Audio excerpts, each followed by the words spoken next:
Alright, okay, so far this is it's progress on the back door, as you can see.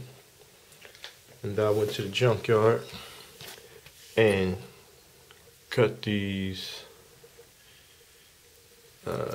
speaker connectors off of a GM so I can plug them into the factory harness without cutting these off when I connect my speakers. And here's one unplugged. And that's what that look like.